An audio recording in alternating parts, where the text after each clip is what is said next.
Graça e paz, amados do Senhor e do nosso coração.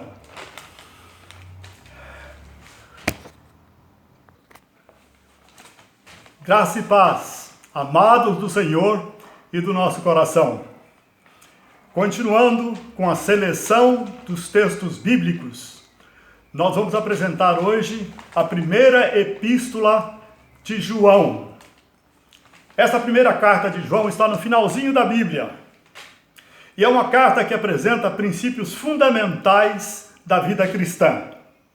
Nela, o apóstolo João, o discípulo do amor, nos mostra, em primeiro lugar, que Jesus é totalmente divino e totalmente humano. Em segundo lugar, essa carta nos mostra que uma fé verdadeira anda lado a lado com um comportamento correto. O amor a Deus e ao próximo é que mostram se a nossa fé é verdadeira. Em terceiro lugar, essa carta nos mostra que a fé verdadeira produz confiança no perdão que Deus nos dá, confiança na oração que Ele atende, confiança na vitória contra o maligno e confiança na posse da vida eterna que Jesus conquistou para nós. 1 João, a palavra da vida, capítulo 1.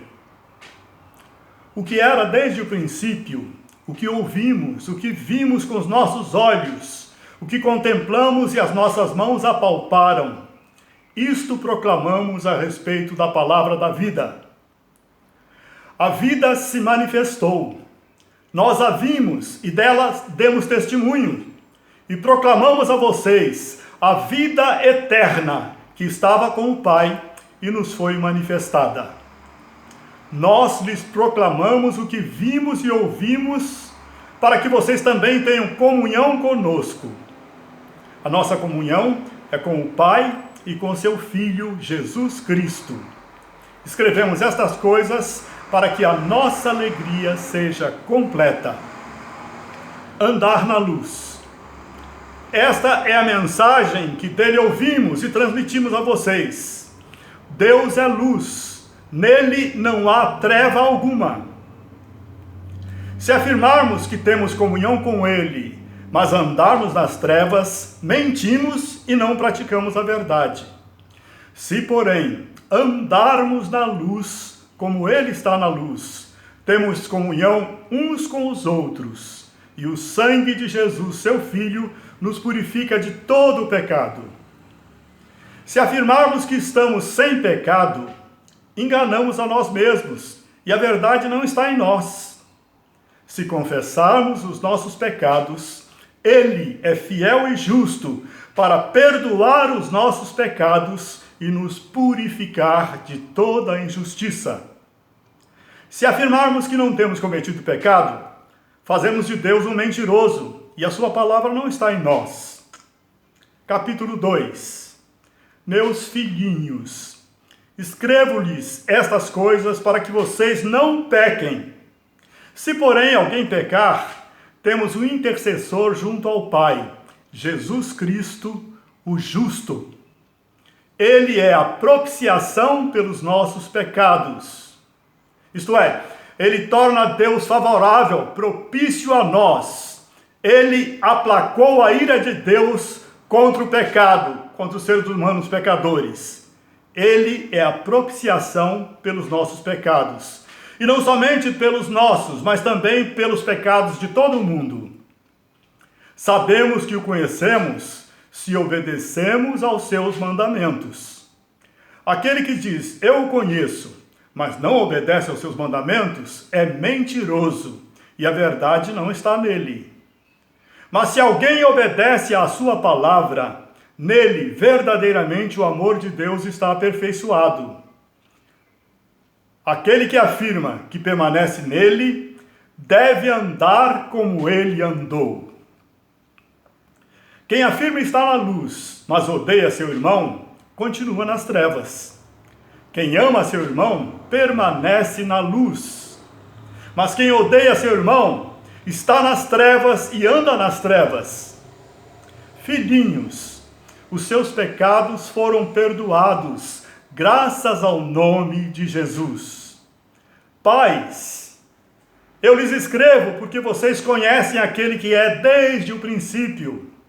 Jovens, eu lhes escrevo porque vocês venceram o maligno. Filhinhos, eu lhes escrevi porque vocês conhecem o Pai. Pais, eu lhes escrevi porque vocês conhecem aquele que é desde o princípio. Jovens, eu lhes escrevi porque vocês são fortes, e em vocês a palavra de Deus permanece, e vocês venceram o maligno. Não se deve amar o mundo. Não amem o mundo, nem o que nele há. Se alguém ama o mundo, o amor do Pai não está nele. Pois tudo o que há no mundo, a cobiça da carne, da nossa natureza pecaminosa de filho de Adão e Eva, a cobiça da carne, a cobiça dos olhos e a ostentação dos bens, não provém do Pai, mas do mundo. Aquele que faz a vontade de Deus permanece para sempre. Vocês têm uma unção que procede do Santo, e todos vocês têm conhecimento. Não lhes escrevo porque não conheçam a verdade, mas porque vocês a conhecem, e porque nenhuma mentira procede da verdade. Quem é o mentiroso, senão aquele que nega que Jesus é o Cristo? Este é o anticristo, aquele que nega o Pai e o Filho.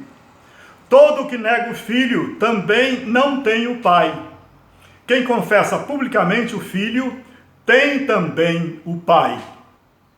Esta é a promessa que ele nos fez, a vida eterna.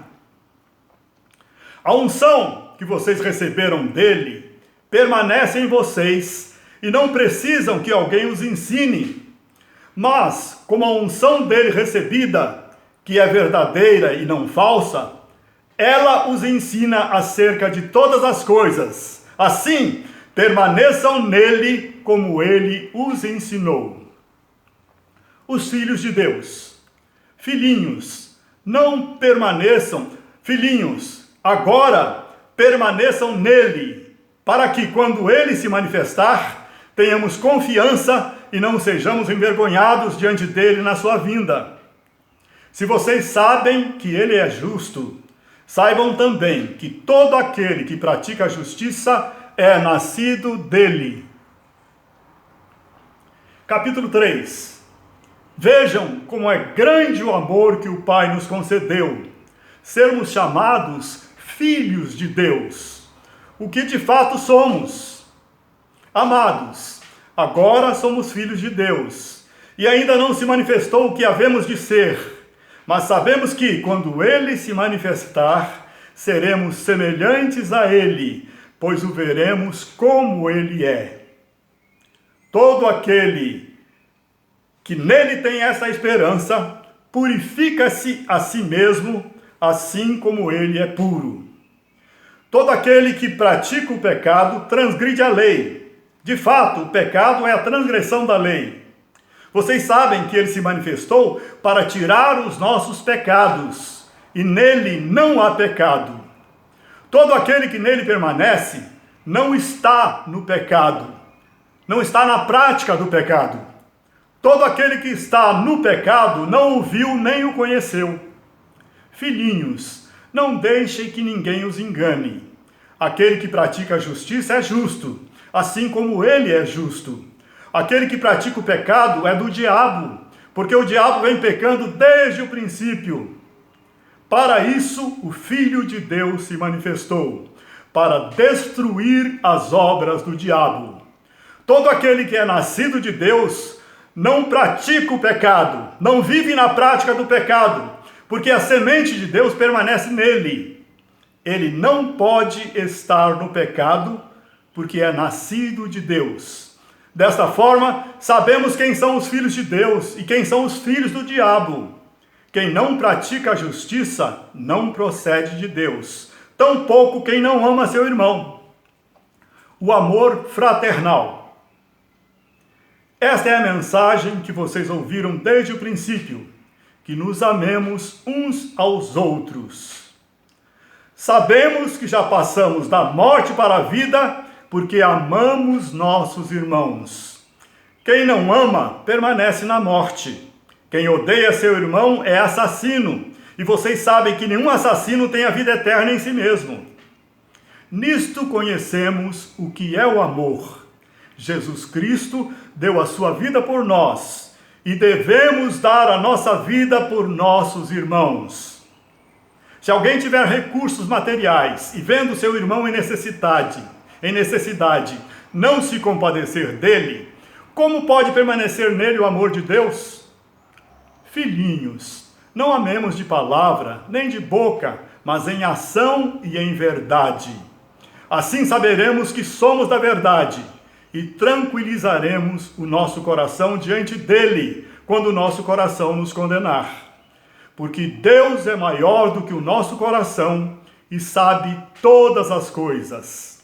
Amados, se o nosso coração não nos condenar, temos confiança diante de Deus e recebemos nele tudo o que pedimos, porque obedecemos aos seus mandamentos e fazemos o que lhe é agradável.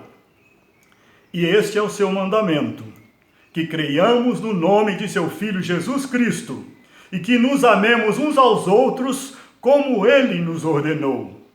Os que obedecem aos seus mandamentos, nele permanecem, e ele neles. Do seguinte modo, sabemos que ele permanece em nós, pelo Espírito que nos deu.